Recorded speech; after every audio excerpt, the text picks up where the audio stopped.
Hello, folks. Thanks for tuning in again to the Britt Kanawha West Hancock Athletics Podcast. Dan Crawl here, episode 114. What's the date today? September 18th, 2024. Had to think for a second there. I have a 1993 West Hancock graduate on with me, Mr. Jarod Haxton. He was a former starting quarterback for Coach Bob Sanger, and he's the dad of a National Home Run Derby champion in softball. So I'm excited to talk about those things with Jarod tonight. How you doing, sir? Doing very good. Thanks for having me. Yeah, I'm excited. We're ready to rock and roll. It's a little later tonight in our recording, so we're gonna sleep well tonight and get this episode out to you at some point. So, like always, though, the podcast would not be possible without my sponsors. I have 25 of them tonight, and let's get them recognized right now. I have Nick Schmidt, Trulson Auto Parts, the Britt Car Truck Bike and Tractor Night Cruise, which is going on as we speak, as of this recording.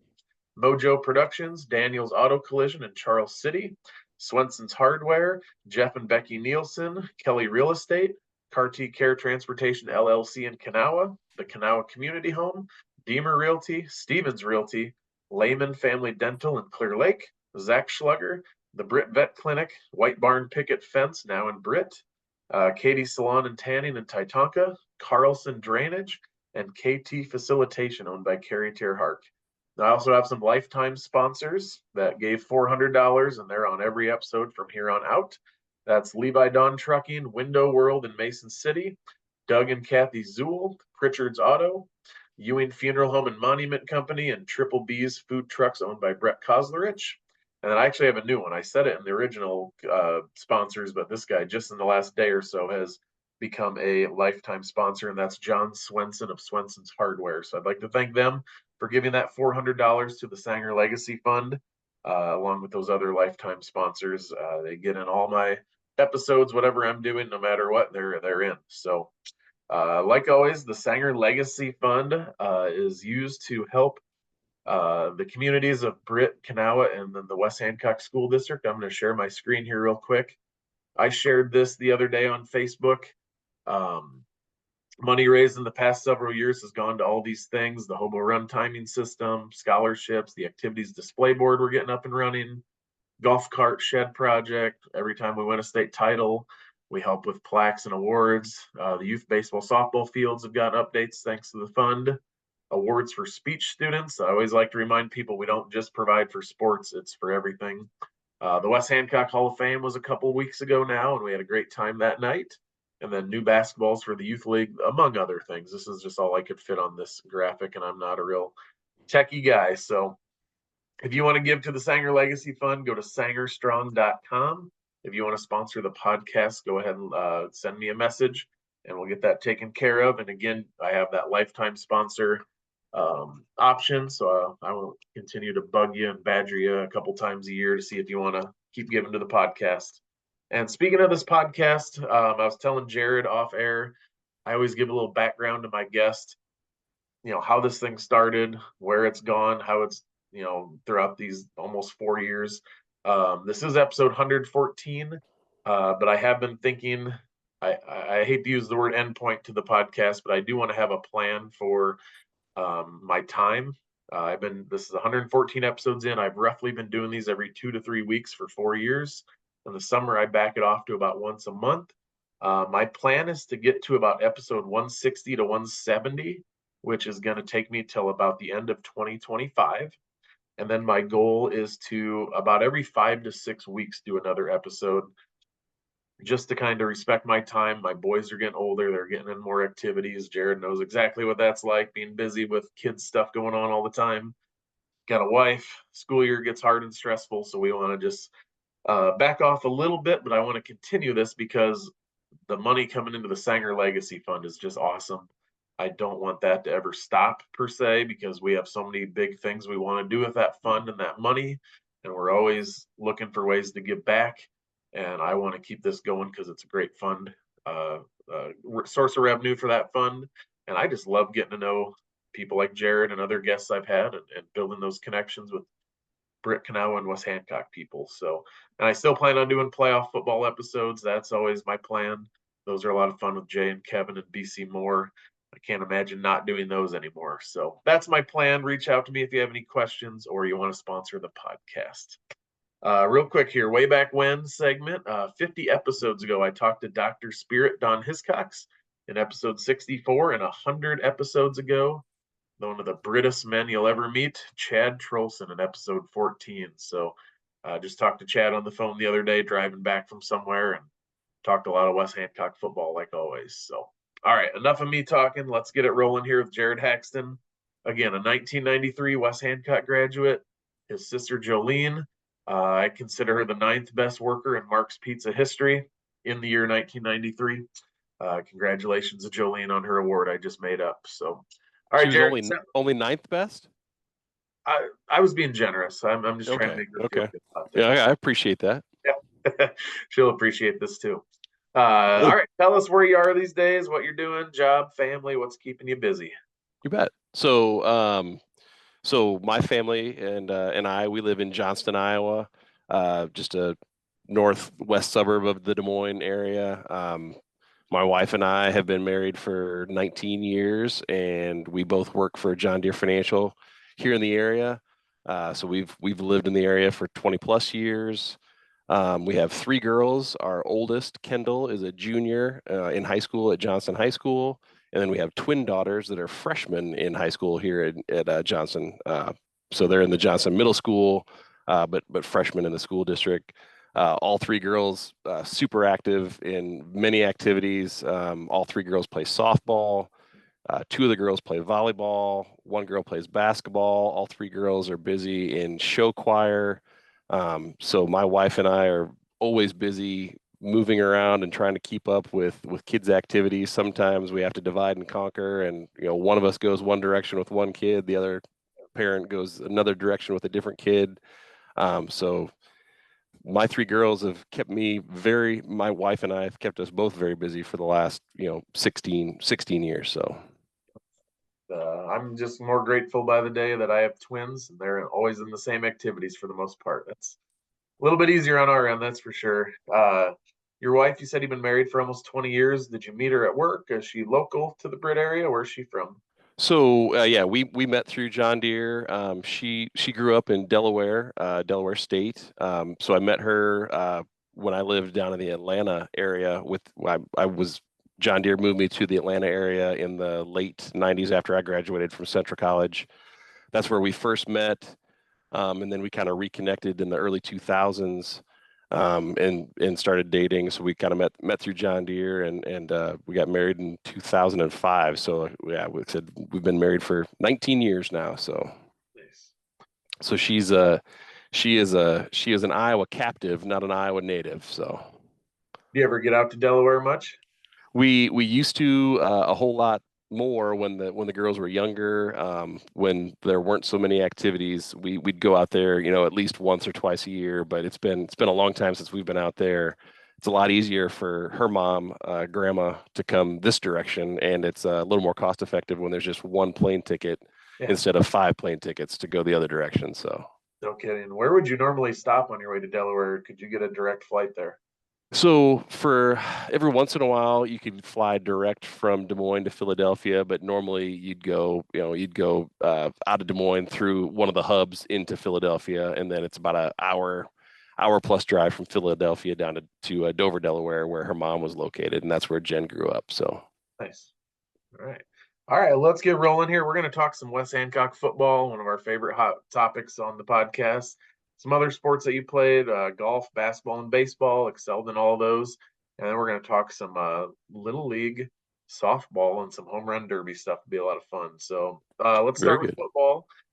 You played for Coach Bob Sanger, and one of my, apparently on the podcast, my favorite eras. I feel like I've talked to about half the people who played in this era, but it's a cool era where you went from Britt and Kanawha separate to Britt and Kanawha together to make West Hancock, and it's just kind of fun to hear about people's perspectives and thoughts about when the merger happened and combining sports and coaches and teachers. It was just kind of a cool time. So 1989 through 92 were your football seasons. 89 was that first year that it was West Hancock.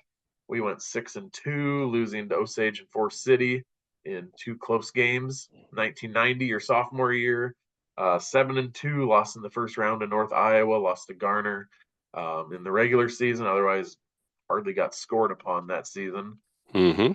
1991, even better defensively. These are two of the best defensive teams we've had.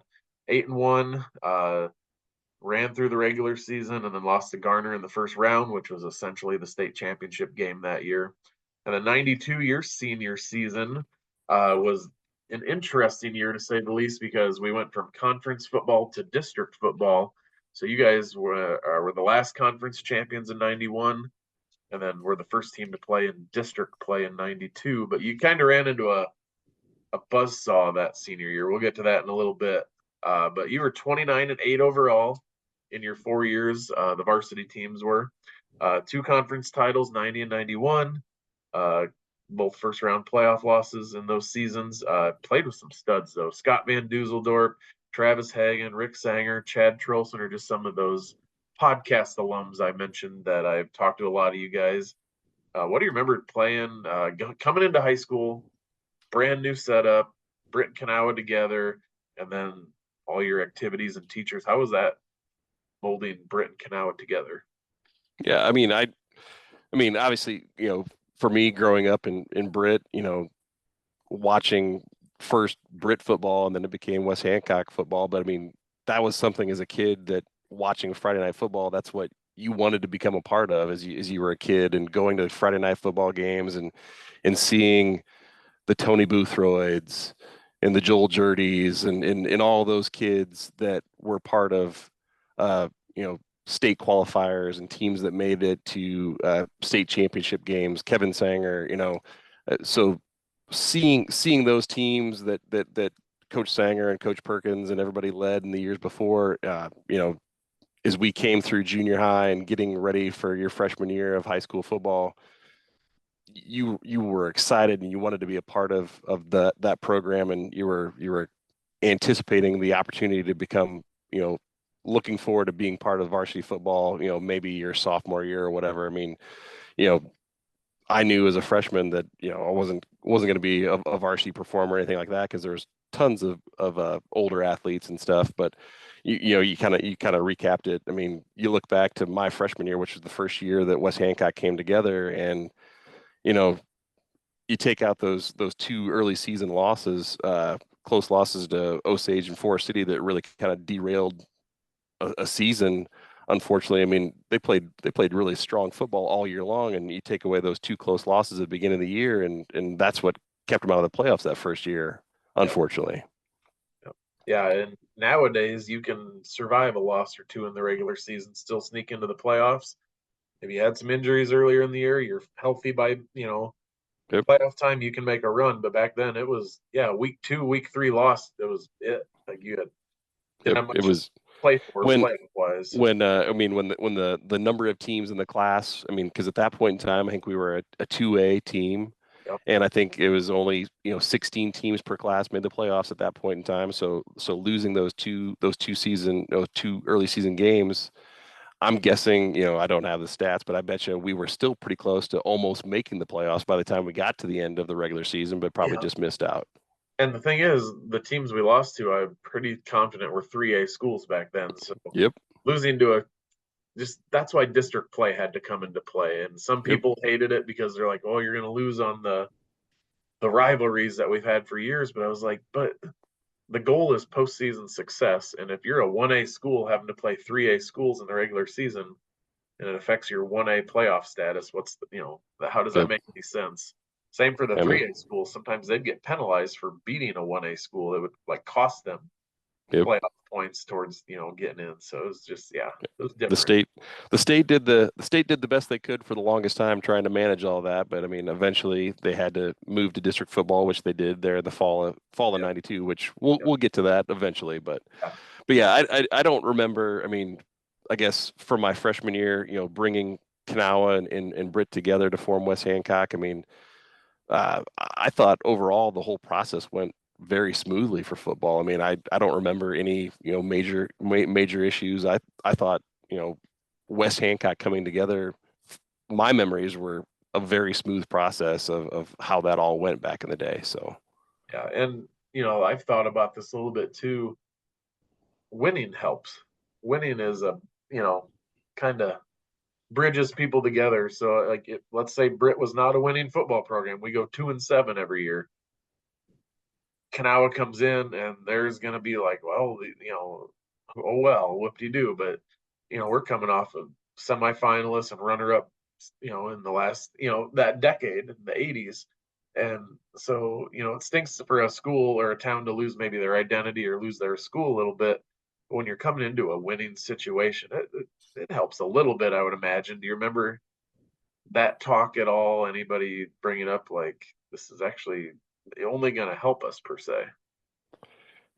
Yeah, I mean, like I said, there's I don't remember any big issues or anything. I mean, there could have been things that happened that I don't remember or recollect, but obviously there were some great athletes that came from Kanawha that I think that helped West Hancock become a better football program and better other athletic programs, basketball, wrestling, uh, the girls sports at the school as well. So I mean, there was way more pluses than there were minuses to that whole thing, and obviously, now we look back at it 30 almost, is it 30 years?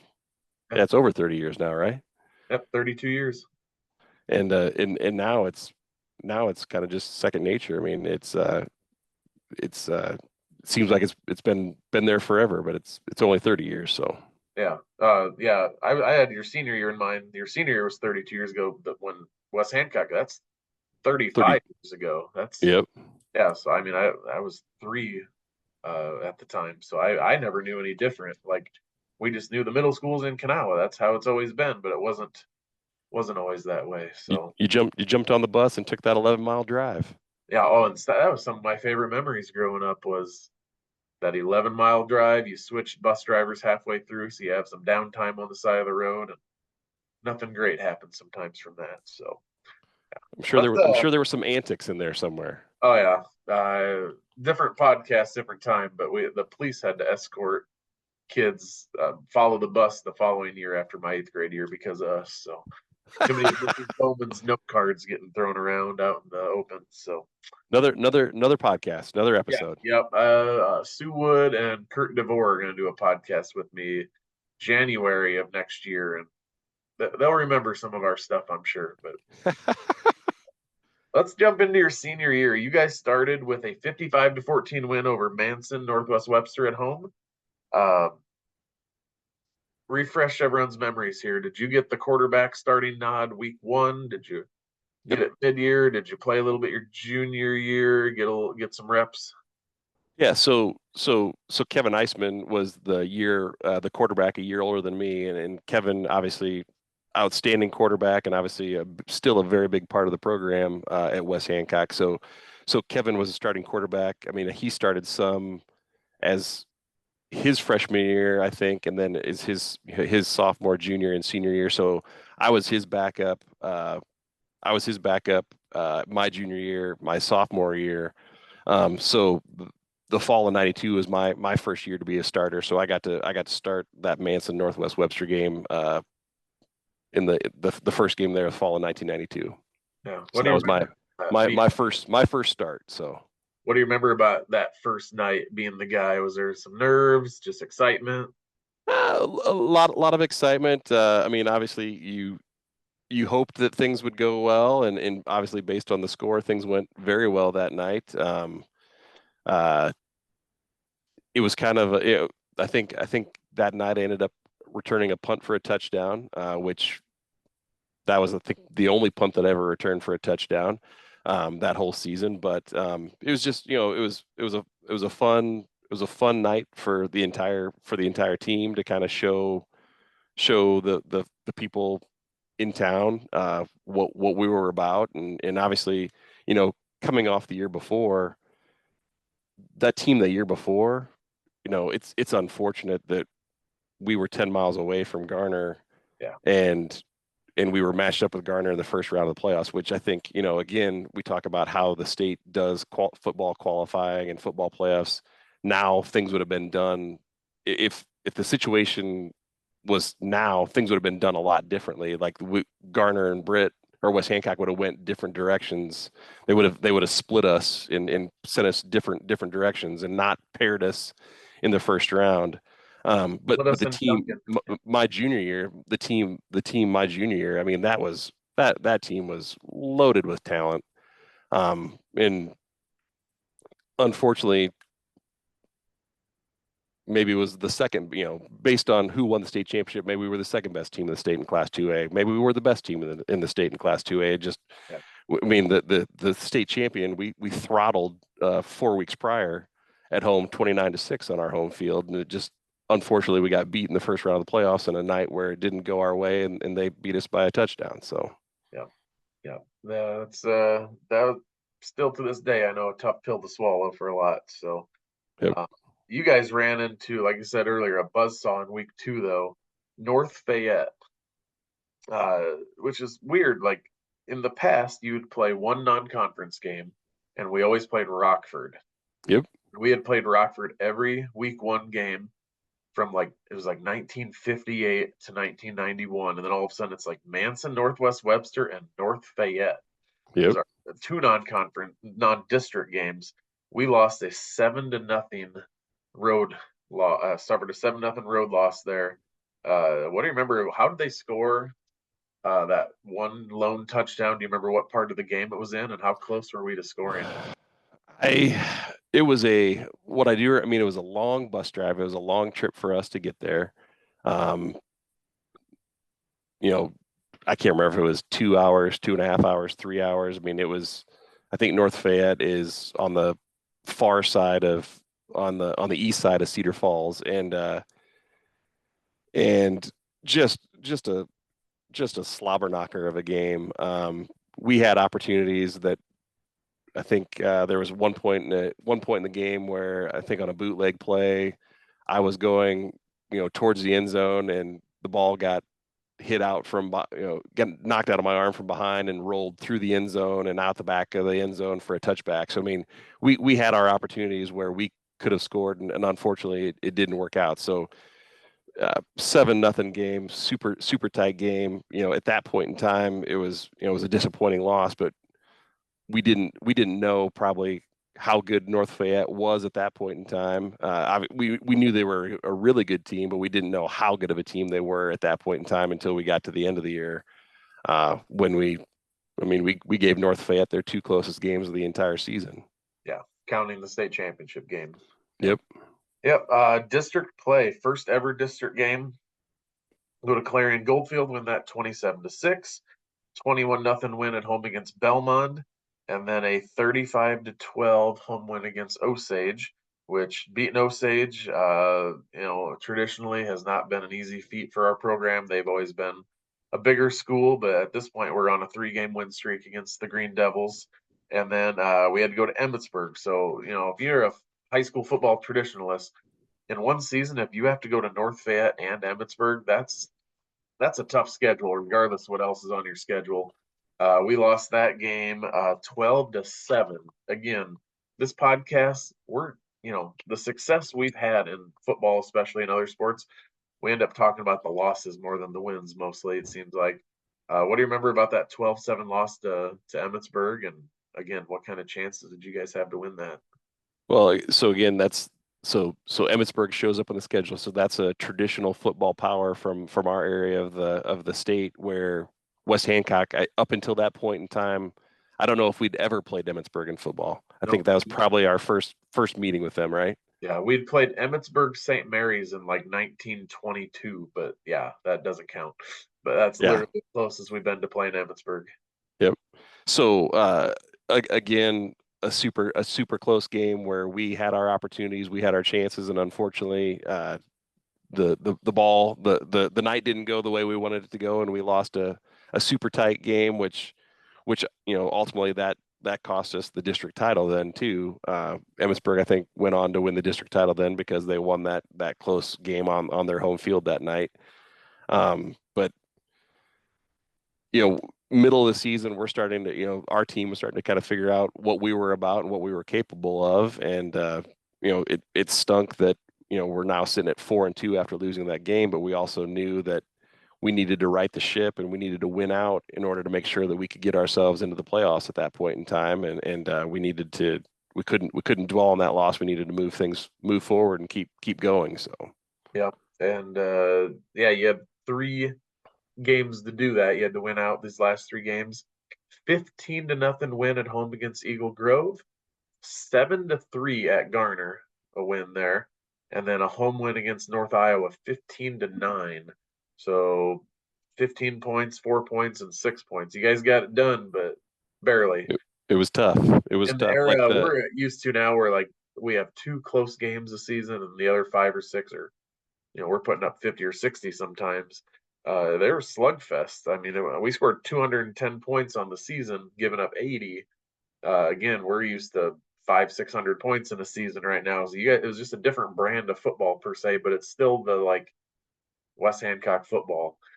Just tight games, every possession mattered. What do you remember about some of those games going into the playoffs? well the like that Garner game at Garner.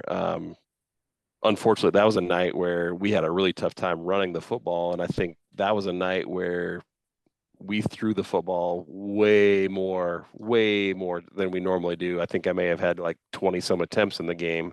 Yep. And thankfully one of the last attempts of the night, connected and Kerry Meyer caught a touchdown and ran it in the end zone and a 3-0 deficit became a 7-3 lead that we were able to hang on and win because if that game doesn't go the way that we want it to go, I mean, we maybe miss the playoffs our senior year, and that's obviously what nobody wants. So thank goodness that game ended up the way we wanted it to. It was again, that was a super, all the games on the schedule on that last half of the schedule that year. The Eagle Grove game was really close at 15-0. At Garner, super tight, 7-3. The North Iowa team, they were a really skilled group of kids too, and they came to Britt for our it was senior night, and they gave us a heck of a battle. Thankfully, we were able to win that one 15-9, and that clinched us a spot, clinched us a spot in the playoffs, and got us a road trip to Iowa Falls the next week. Yeah. So Which the road trip didn't mean a whole lot because you guys won that 28-0. The bus ride trip over didn't slow you down or anything. Always good to get a shutout in the playoffs. Always good to get a win in the playoffs. But then it got you a rematch, which you got to host a home game against North Fayette, which the state's changed things over the years. It used to be like, in this case, I believe if you played them in the regular season and you had to go on the road, you got a home game in the playoffs, which makes no sense to me because if you win the game, you should host the game. That should be, a reward for winning, but back then they didn't exactly do it that way. What do you remember about that 17-0 loss, which ended up being your last football game? What would eventually become Sanger Field? yep, it was a sloppy, I think it was kind of a sloppy night. It seemed like it kind of had rained like earlier in the day, and the field was it was kind of a sloppy mess. And unfortunately, we made more mistakes than we should have, and they converted at least one really short drive after a turnover into a touchdown. Um, but like I said, when you look back at the stats for North Fayette, the 7-0 win was by far the closest game they had all year, and I think 17-0 over us. I think that was the second closest game that they had the entire season, including then what they did in the semifinal, which they also played on our home field. I think it was West Lyon they played the next week, and the semifinal game was actually on now Sanger Field. Oh, I didn't know And that. yeah, so North Fayette came. They played 2 games in a row on our field. The semifinal the next week was at Britt, and then I can't remember who they played in the championship game, but the semifinal and the final they won both of those games quite easily. So I kind of look at my sophomore year, my junior year, my senior year, and then you look at the year after I was out of school when the group of kids they lose to Mount Vernon in a state championship game. There's kind of 4 years there where we had really solid teams that no state championships to show from it, but we were really close in all those years. And obviously, my junior year, Garner, we lose in the playoffs to the state champion. My senior year, we lose North Fayette, the eventual state champion, and then the year after I was out of school, they lose in the state championship to Mount Vernon in the state championship game. So Yeah. This summer when I was rearranging the trophy cases, I put the 5 title trophies all next to each other, the 5 runner-up trophies, and as I was touching all the other trophies, and I know the history fairly well of the program, I was like, oh, we could have had 10 more of these things, but it just so happened to be that we would we'd be one of the 2 best teams in the state, but we'd have to run into the other top 2 team in the first or second round sometimes. yep, That's just the way it went. So yep. yeah, always A kind of crazy. Did lot you go of to that semifinal game in Britt, West Lyon and North Fayette? Did you go to that game? I went and watched. Yep. What what were your thoughts of, like, you know how it goes? You do the comparison game. You're watching West Lyon, you're like, we would have beaten those guys. Like, did you have that feeling like, I mean, you're still upset that you lost the week before to North Fayette, so you're kind of torn as to like, are you cheering for the team that beat you, or do you want the team that beat you to get knocked out so they can kind of, feel the same sting that you're feeling? But what's really funny is like there's at least two guys from North Fayette that I ended up playing football with at Central, okay, uh, that ended up being friends with and getting to know better once we got down to college. So. yeah, cool.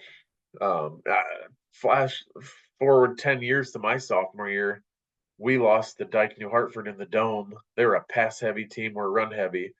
We should have beat them 10 different ways. We didn't. The next round, they play Pekin, and Dyke runs on Pekin for like 300 some yards, and they couldn't run the ball on us. And we were all sitting there going, if we had won that Dyke game and played Pekin, we would have ran for 500 yards on those guys. So it's just one of those, like, Yep. woulda, coulda, shoulda. So, Yep. yeah, well, No, like I said, the my I guess especially my junior year, that's where, you know, had that first round game against Garner gone differently. I mean, I don't think there's no doubt in my mind that the state champion was going to be either us or Garner. yeah, It was whoever was going to win that first round game, and unfortunately, it didn't go the way we wanted it to go. yeah, Um, and the senior year, I don't think our team was maybe as talented my senior year as we were the year before, but we were still a very, very talented bunch. I mean, tons of great talent, all around, linemen, skilled positions, a lot of great guys that I got to play football with, and if we could have beat North Fayette, maybe we could have made a similar type run and got us 2 state championships in a row potentially if things would have just gone slightly different those 2 years. yep, yep. And your nephews probably wouldn't give you as much flack right now as they maybe do with their rings that they're flaunting around. Yeah, but that's what made it so much fun to watch both of those guys have the success that they had in 2019 and 2021. So, Yeah, yep, and it's still going. That's the fun part right now, is yep. it keeps on going. So your senior year, just go through some of your stats. You ran the ball 36 times for 145 yards, 4 scores. Passing, you were 27 of 76 for 544 yards and 3 touchdowns. You had 19 punt returns and then an interception for a touchdown. You had 3 interceptions that year defensively. Defensively, 52 tackles on the year. And then going through some of your, I just went through the record book. You're on the list for most completions in a game with 10. The record's 21.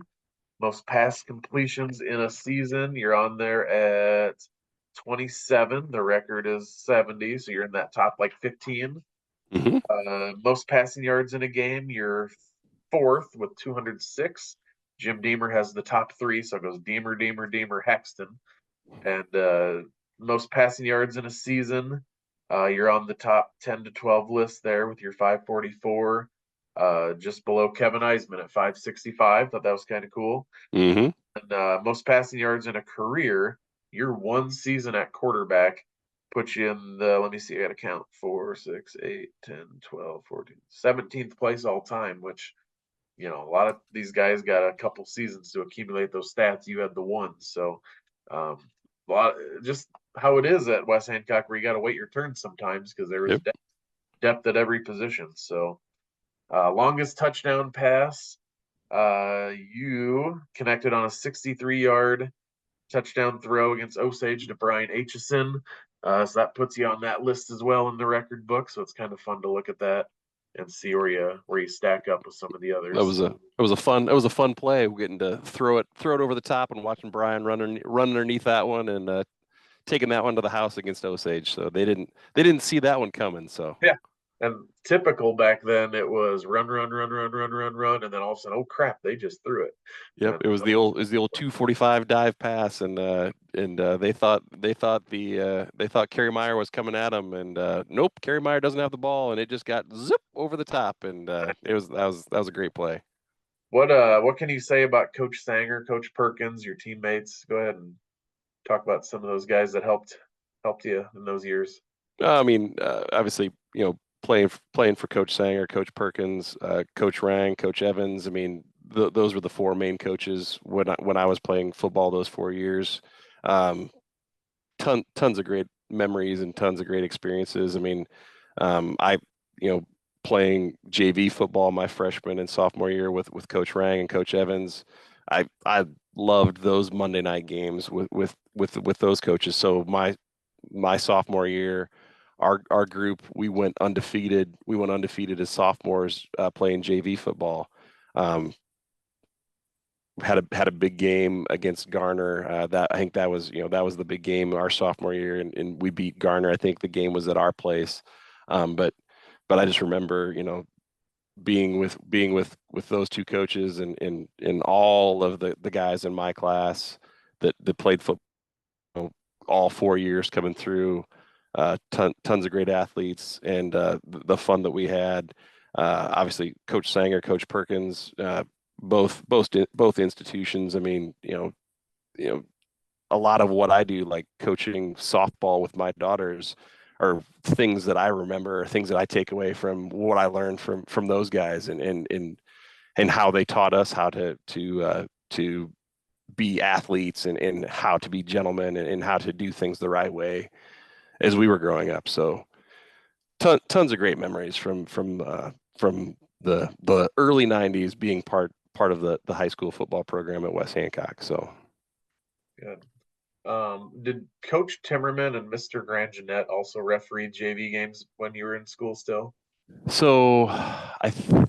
Think so. I think it seems like Mr. Brum might have been out there too. Okay. I'm trying to think. So like for eighth grade football, Mr. Timmerman was our eighth grade football coach. So he wouldn't have been officiating because he was busy coaching during eighth grade football.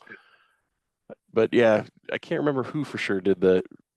I know. Mr. Brum was out there for some officiating during eighth grade and maybe JV games as well. So I think that'd be fun. Like, not only are your coaches there with you, but some of your teachers are out there too, and they probably give you a hard time the next day, and just be a lot of fun. It's just a cool thing to have. So yeah, I mean it was. I mean, going to school at West Hancock and being around all those educators. I mean, there's not too many things that I would go back and do different about how I grew up. I mean, I'm pretty fortunate for how things went for growing up in Britt, Iowa, and being part of West Hancock School District and the activities I got to be a part of. So very fortunate. let's jump into some basketball here. You were second team all conference your senior year, 92-93. Was it Rang? Was he still the coach at the time? Yep, yep. He was the coach. He was the coach in high school, in my high school years. So Yeah. You thought you were about 8-11. I didn't go dig into that. nope. I trust that you're probably about right. Who are some of the other players on your team or some memories you have playing basketball? Yeah. So like my senior year, like Jason Schubert was, I think he was first team all conference. My senior year, he was kind of the main guy for the team. Myself, Brent Joberg, Eric Eisman, Andy Hunt.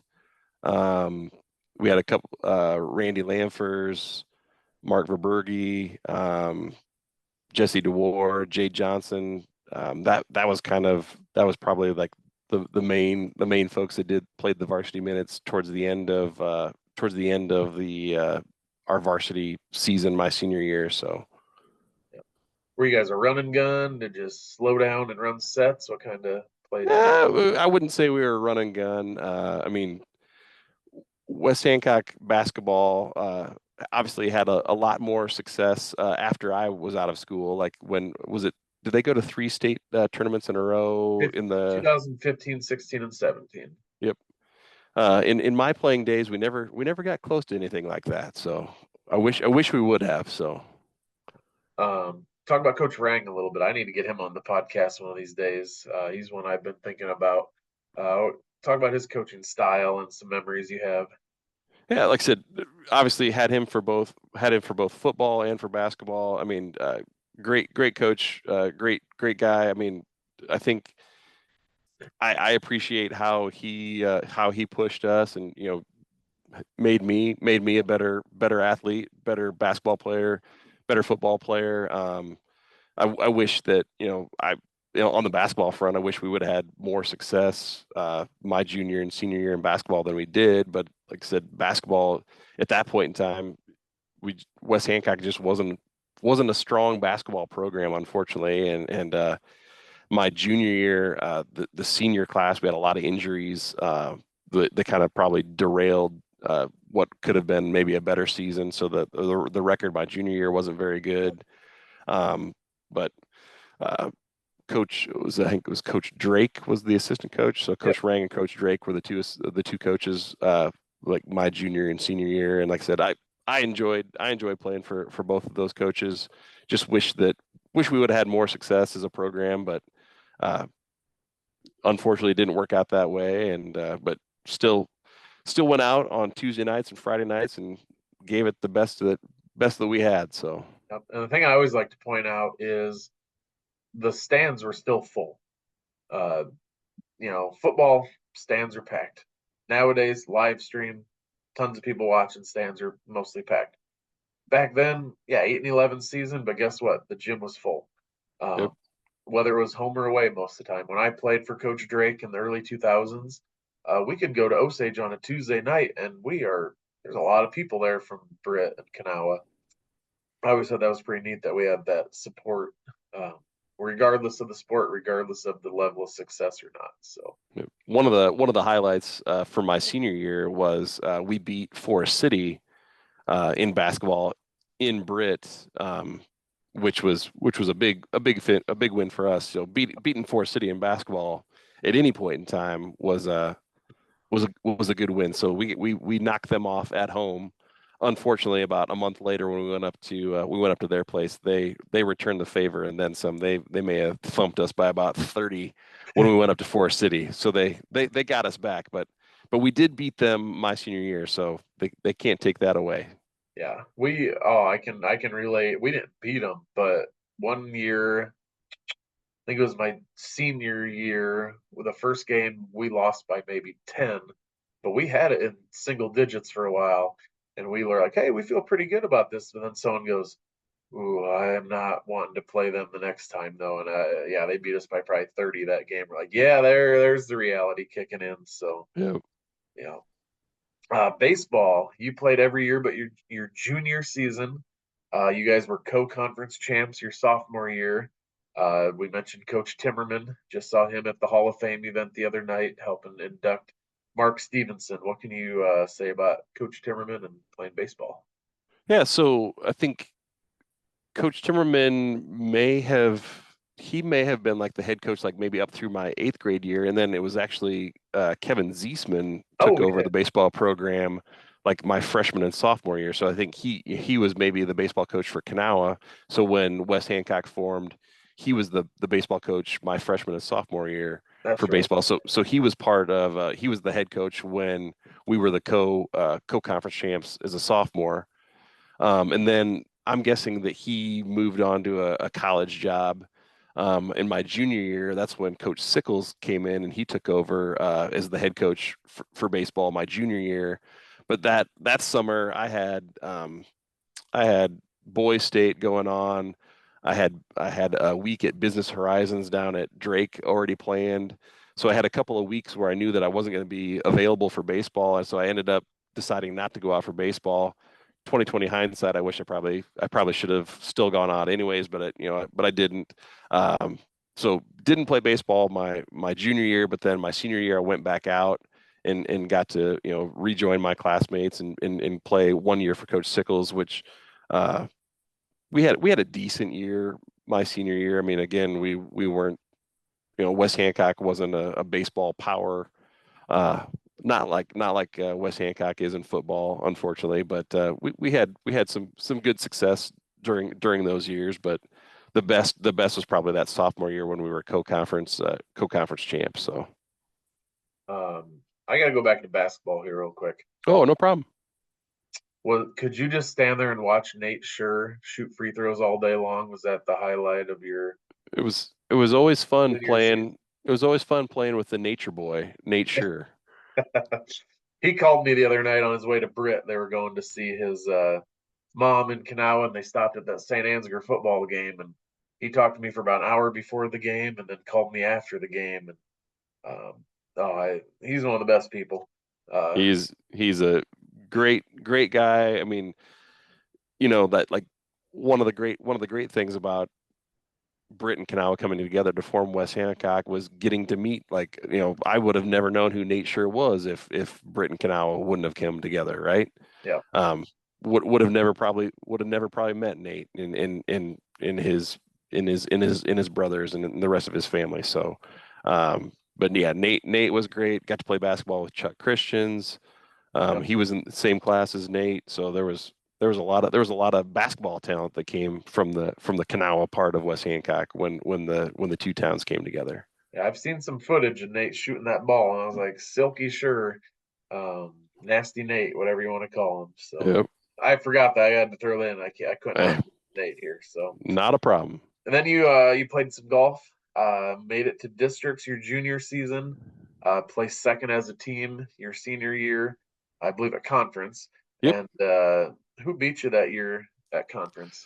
I can't recall. I had to pull out the old high school yearbook. I was trying to gather whatever information I could from the high school yearbook, and the information in the high school yearbook's not as noteworthy as what you can maybe find on the internet nowadays for current more recent classes. There's not a ton of high school golf information from the spring of 1993 out there. I can't remember who it was that beat us at the conference meet. Was there a I'm pretty team sure I'm pretty sure it was at Lake Mills though. I bet you we were at Rice Lake though.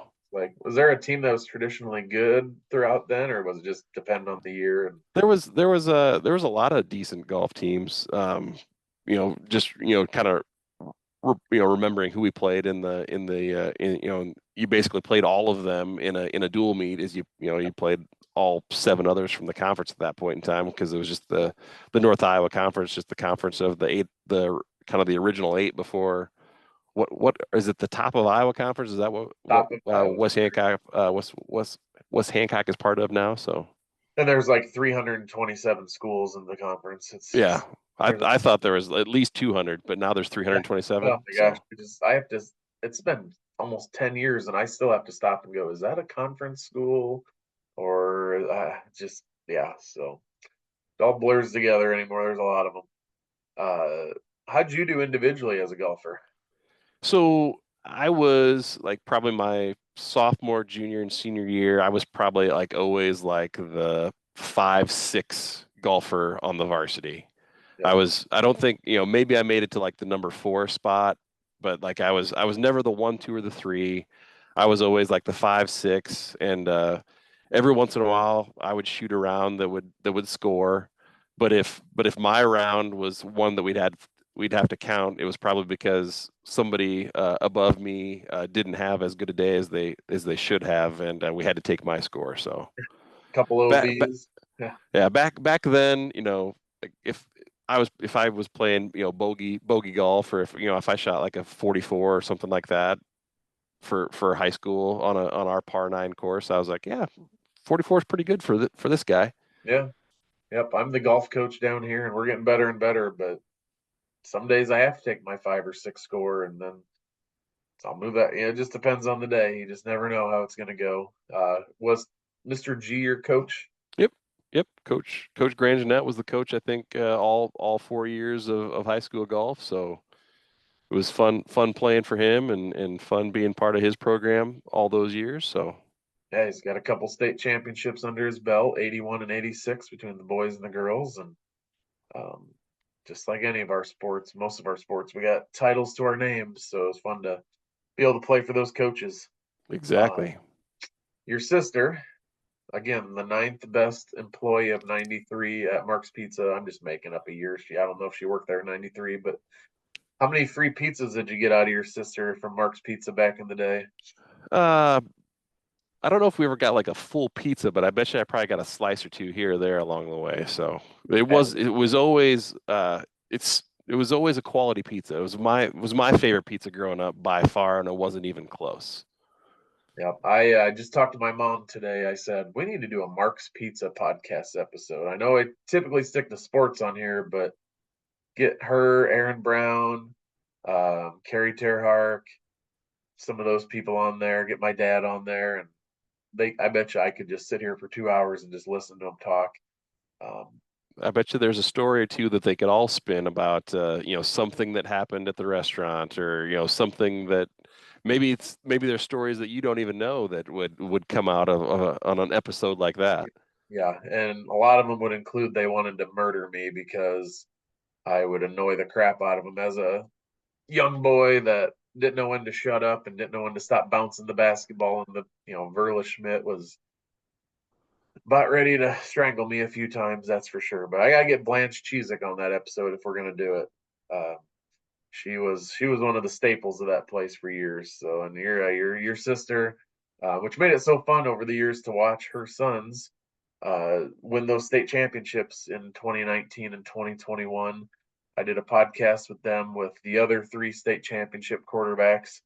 Uh, what's your connection back to West Hancock these days? You had your nephews, but you keep connected, keep up on things. Yeah, I mean, obviously no more nieces or nephews in school, so I'm not following the sports as close as I used to. But like I sat Friday night, like after watching the 10:30 sports here locally, and I'm like, oh, I wonder how West Hancock did. So I pull up KOW and find the live stream and quickly kind of buzz through that and watch to the end of the St. Ansgar West Hancock game, and still get excited to see good things happen to the program and watch them win a close game over a great program like St. Ansgar. So I know that West Hancock's obviously won two really close games here in the first three games with I think it was double overtime win over Gartner in week one, and then this close game with St. Ansgar um, this past Friday night. So they've passed two really big tests. Um, so my mom and dad still live in Britt. Both of my sisters and their husbands live in Britt. So a lot of family still in Britt.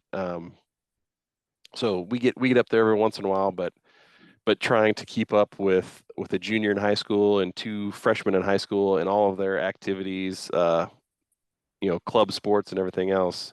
Don't get to Britt as much as I used to.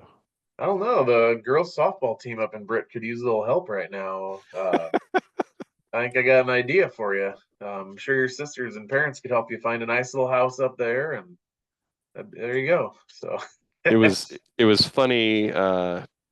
So our oldest, when I was coaching her in Little League, so we were at Little League State. So this is when my daughter was 12, and her team of they were all 12 years old, or maybe some of them had turned 13, but Jolene had come with my mom and dad down to watch the state championship game that Kendall was playing in, and I was coaching this team, and after the game, Jolene goes, "Oh my goodness," she goes, "I think this team could beat the West Hancock softball team," and I'm like, maybe, I don't know. We'll find out sometime. yeah, I watched them this summer though. They're getting better. That's That's good. they've had Hopefully some they're struggles the last few years, and I watched. I was like, I think they're going to turn the corner. They got a nice new coach doing a good job, or assistant, and got some girls buying in. And baseball, same thing. Coach Sickles, the athletic director, is doing good things, and hopefully things can keep moving in the right direction. That's for sure. So let's talk about your daughters and some little league, some softball stuff, and really cool thing with your daughter Hannah. We'll get to that here in a little bit, but You bet. 2023 she won the Little League World Series Home Run Derby. You mentioned that you helped coach all three of your daughters in softball, and I'm down here south of the metro, and club sports, AAU sports, and now high school, into the high school stuff. It's a big deal. Like, it's intense. It is year round, and it's nuts. Talking to Rick Sanger, his daughters are pretty big into that at the Waukee, and uh, weekend tournaments, practices all the time. Talk about your coaching experience with your daughters leading up to Hannah's uh, championship in the home run derby.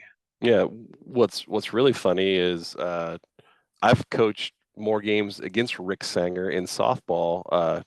So as he was coaching his twins are roughly the same age as Kendall, our oldest. So Rick and I were head coaches against each other in club softball tournaments, and we've probably coached, a dozen games against each other over the last 4 or 5 years. So it's been a lot of fun to just stay connected to Rick and Danielle, and each time that we'd play each other, get to ask questions about, like, hey, how's Mark, and how's things going back at home, and how's your mom, or how was Coach Bob doing back before he passed away, and just to stay connected. It was fun to be part of, have conversations with Rick Yeah. through softball, through something that you would never thought that's how we would stay connected. So Yep. Johnston um, versus Waukee. Who would have thought? yep, exactly. But yeah, so I've Johnson Girls Softball Association, which is the like the rec softball and like the club softball arm of softball here in the Johnston area. I've been part of that since, I guess, Kendall was probably 5 years old, is probably when we first put her in that. So I've been around that for going on 11, 12 years. I've been on the softball board for that for like the last 7 years. Just finishing up my last month or two of being on that softball board, about ready to age out of that. But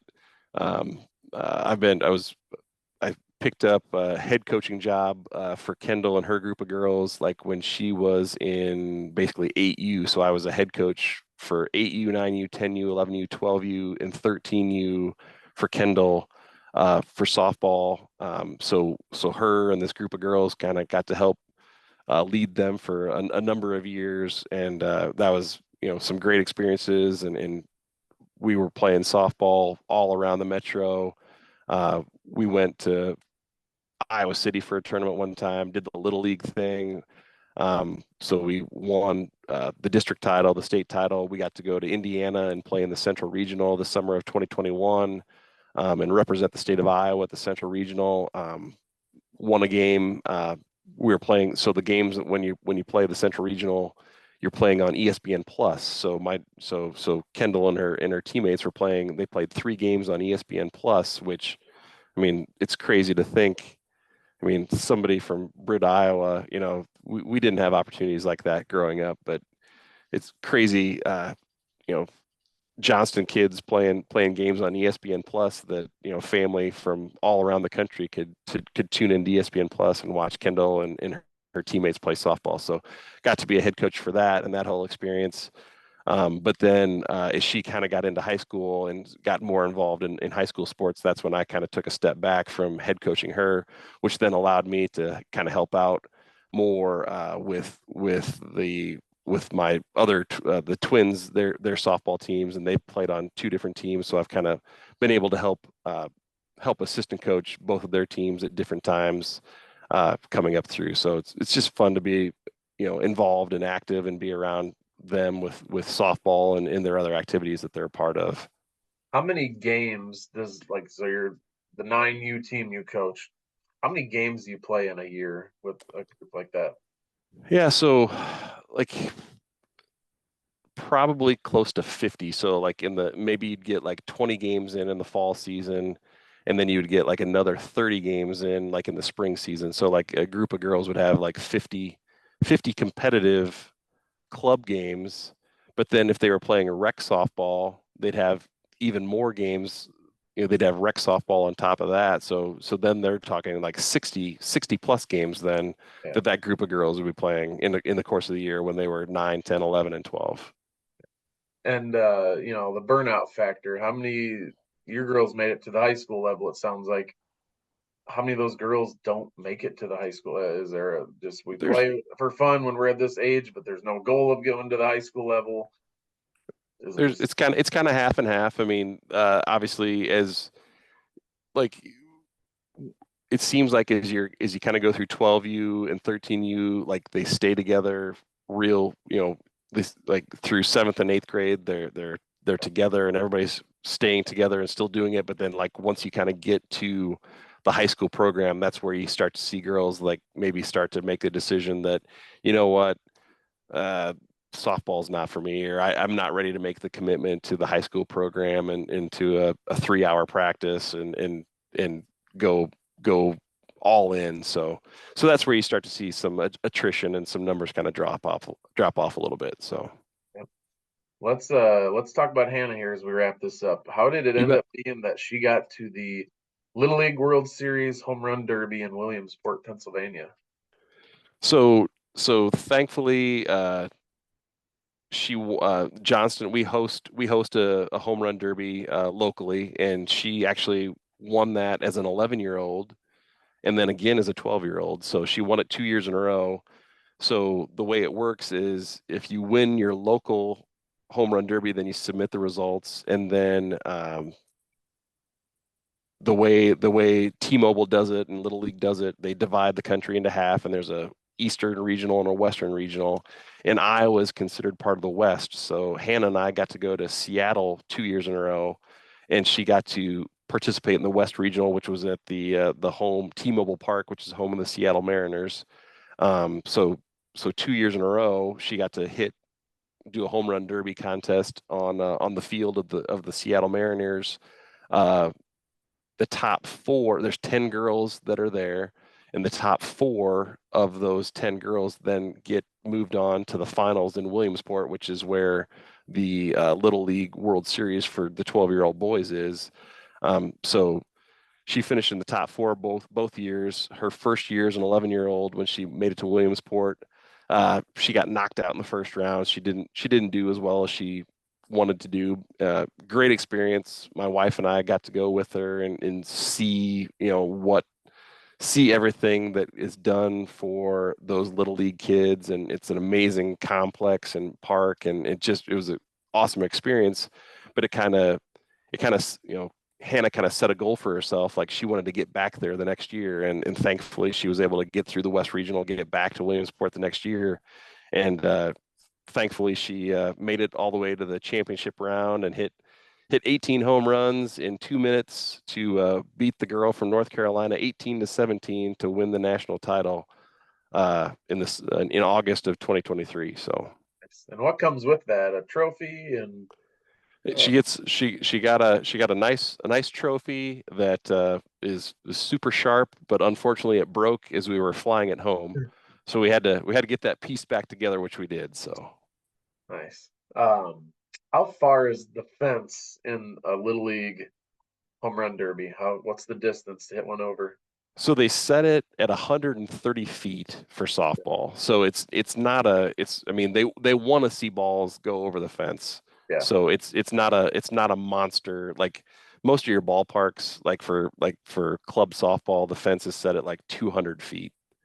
So 130 feet is what they set it at for this contest. And then so most girls, like if they put a good swing on it, as long as it's not a ground ball, it'll be a ball that should be able to travel over the fence. So And a lot of them are probably going a lot farther over the fence. They weren't yeah, yep. just So this base, I mean it's a baseball field, and the baseball field, the fence is at about 225 for baseball. So some of these girls were hitting it onto the warning track of the baseball field nice. during those events. So the boys are competing at the same time. So there's in Williamsport there's 8 girls and 8 boys. So they do the boys event first and then the girls event, or vice versa. So you get to see both sides, both the girls contest and the boys contest, and like she got to meet Jenny Finch both years. And, when she won it in 2023, she got interviewed by Julie Foudy, who's out there she's doing ESPN's like kind of sideline reporting, if you will, during the Little League games. So cool experiences for a 13-year-old kid. Yeah, and it just never ceases to amaze me that Britt and Kanawha and West Hancock, there's always connections to greatness somehow, some way, somewhere. There's always that Britt connection, that Kanawha connection, West Hancock. I saw I don't remember where I saw it, but I was like, Haxton, I know that name. It's Jarod's girl. And then, here we go. Yep. So Yep. there's always that connection, which is always pretty neat. So we're going to wrap this thing up here. Thanks again to my 25 sponsors tonight, including my lifetime sponsors, Window World in Mason City, Levi Dawn Trucking, Doug and Kathy Zool, Ewing Funeral Home and Monument Company, Pritchard Auto, Triple B's Food Trucks, and my new lifetime sponsor, Swenson's Hardware in Britt. Next up on the podcast, I have a couple of the Eckels Cousins. We're going to talk some cobbler shop. Then I got Lisa Hiscocks, who another cool big-time connection with her son. And then one I'm really looking forward to a couple weeks, about a month from now, we're going to do a 1984 Britt football episode with those seniors, John Weiland included, Hall of Famer. And we're going to talk about 40 years of excellence, in the last 40 years, what we've accomplished as a football program. And then Dave Beech, and then the football coaches' wives, Taylor Sanger, Katie Johnson, a handful of those girls that experience football season from a very different perspective, and they have to put up with a lot and get asked to do a lot of extra things throughout a season. So we're going to talk to them. Plus, mixed in there, we'll be doing football playoff episodes, hopefully 4 or 5 of them, based on how far we go in the postseason. So, Jarod, as we wrap this up, I always leave this last spot open in case you're forgot something, need to shout out some people that we talked about or haven't talked about yet, anything like that, go ahead. Well, I just want to say, Dan, thank you very much for what you do for this podcast and for the Sanger Legacy Fund and for West Hancock in general. I mean, this is 114, right? So, I mean, thank you for your dedication and putting this together and putting the time into this. So greatly appreciate what you do for a lot of people that spend a lot of time, consuming this content. So thank you for all that you put into this. So thank you. All right. Well, you probably got to go to bed because you have softball practice or something coming up tomorrow at some point in time. So yeah, not right away. I got a little bit of time, but like I said, thanks for having me on. Thanks for the opportunity, and really appreciated it. You bet. I appreciate your time, and it was a good time talking to you tonight. Thanks again. If you want to give to the podcast or sponsor the podcast, let me know. If you want to give to the Sanger Legacy Fund, go to sangerstrong.com. Like we always end us, go Eagles.